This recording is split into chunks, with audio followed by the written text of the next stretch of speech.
Hi friends, நான் உங்களோட ருச்சிமா. ஒரு பெரிய கிராமத்தின் எல்லையில் ஒரு பழமையான ஆலமரம் இருந்தது. அதன் அருகில் ஒரு சிறிய முருங்கை மரம் வளர்ந்து வந்தது.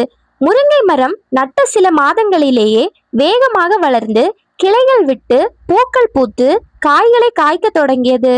இதை பார்த்த முருங்கை மரம் பக்கத்தில் இருந்த ஆலமரத்தை பார்த்து மிகவும் ஏளனமாக சிரித்தது. நான் வந்த சில நாட்களிலேயே இந்த ஊருக்கே உணவளிக்கும் அளவிற்கு வளர்ந்து விட்டேன். ஆனால் நீ ஏன் இவ்வளவு மெதுவாக வளர்கிறாய் என்று கேட்டது. ஆலமரம் அதன் கேலி பேச்சை கேட்டு கோபப்படாமல் தன் அமைதியான புன்னகையை மட்டுமே பதிலாக தந்தது. ஒவ்வொரு உயிருக்கும் ஒரு தனித்தன்மை இருக்கிறது. அவசரப்பட்டு வளர்வதில் எனக்கு உடன்பாடில்லை என்று ஆலமரம் மௌனமாக சொன்னது.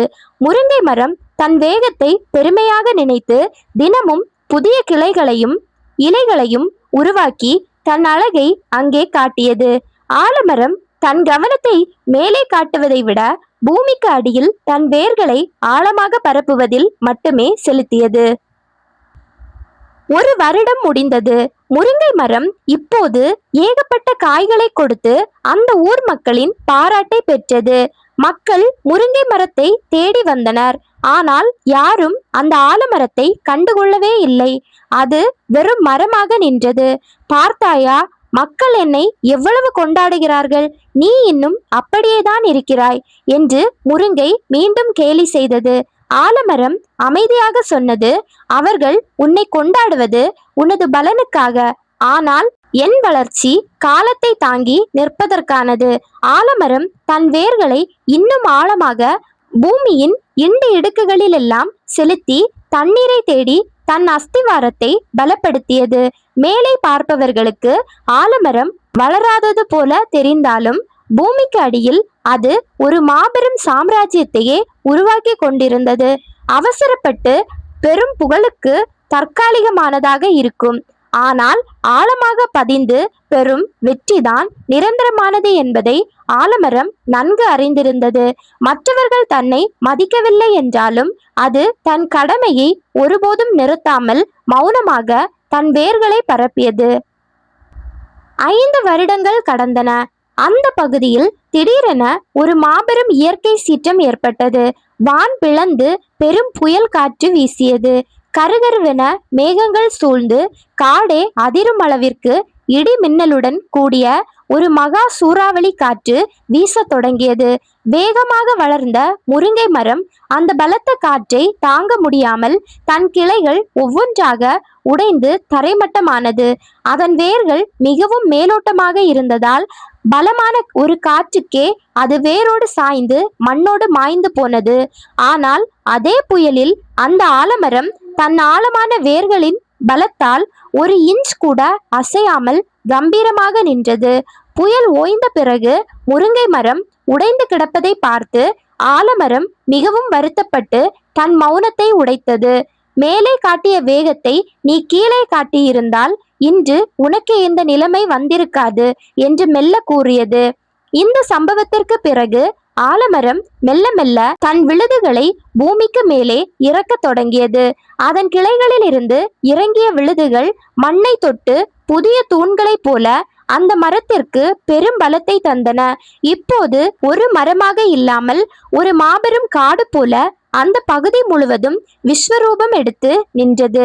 நூற்றுக்கணக்கான பறவைகள் அதன் கிளைகளில் வந்து கூடு கட்டி தங்களுக்கு பாதுகாப்பான ஒரு சாம்ராஜ்யத்தை அங்கே உருவாக்கி கொண்டன. வெயிலில் வாடி வரும் பாதசாரிகள் அந்த ஆலமரத்தின் அடர்ந்த நிழலில் அமர்ந்து தங்களின் மாபெரும் களைப்பை போக்கி கொண்டனர். ஆலமரம் இப்போது அந்த ஊரின் ஒரு பெரிய அடையாளமாகவும் பஞ்சாயத்து கூடும் ஒரு புனித இடமாகவும் மாறியிருந்தது. அவசரப்படாமல் பொறுமையாக இருந்ததால்தான் இன்று தன்னால் இவ்வளவு பெரிய நிழலை உலகிற்கு தர முடிந்தது என்பதை அது உணர்ந்தது. ஒரு முறை அந்த ஊருக்கு ஒரு பெரிய பஞ்சம் வந்தது. சுற்றியிருந்த அனைத்து நீர்நிலைகளும் காய்ந்து மரங்கள் அனைத்தும் கருகி போயின. ஆனால் இந்த ஆலமரம் மட்டும் இன்னும் பச்சை பசேலென தன் இலைகளில் ஒரு வாட்டம் கூட இல்லாமல் கம்பீரமாக ஜொலித்தது.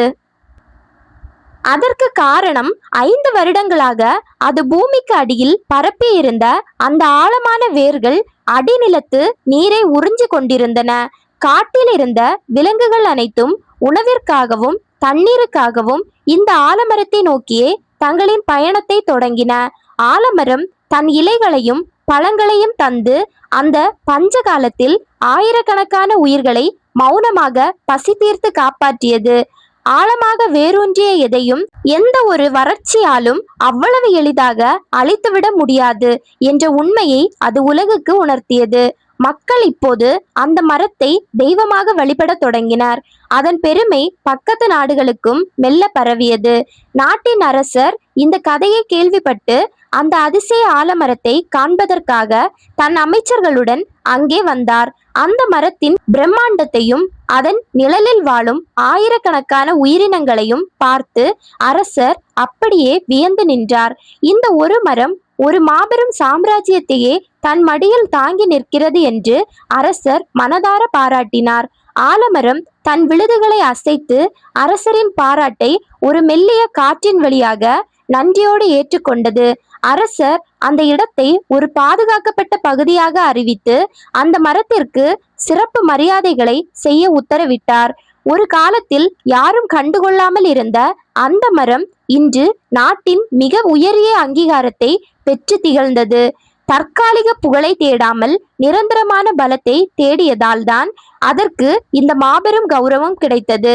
காலங்கள் பல நூற்றாண்டுகளாக உருண்டோடினாலும் அந்த ஆலமரம் இன்னும் பலமடைந்து கொண்டே சென்றதே தவிர அழியவில்லை. அதன் பழைய தூண்கள் மக்கி போனாலும் புதிய விழுதுகள் மண்ணில் இறங்கி மரத்தை தொடர்ந்து தாங்கி பாதுகாத்து வந்தன. தலைமுறை தலைமுறையாக மக்கள் அந்த மரத்தின் அடியில் அமர்ந்து கதைகள் பேசி தங்கள் வாழ்க்கை பயணத்தை கடந்து சென்றனர். மரம் காட்டிய பாடம் ஒன்றுதான்.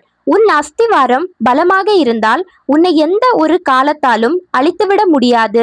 அது தன் வாழ்நாளின் இறுதி வரை மற்றவர்களுக்கு நிழல் தருவதையும் உயிர்களை காப்பதையும் ஒரு தவம் போல செய்து வந்தது. ஒரு சாதாரண விதை எப்படி ஒரு மாபெரும் சாம்ராஜ்யமாக மாற முடியும் என்பதற்கு அந்த ஆலமரமே ஒரு உயிருள்ள சாட்சியாக நின்றது. அதன் கதையை கேட்கும் ஒவ்வொரு மனிதனுக்கும் அது ஒரு புதிய உத்வேகத்தையும் மன அமைதியையும் தந்தது.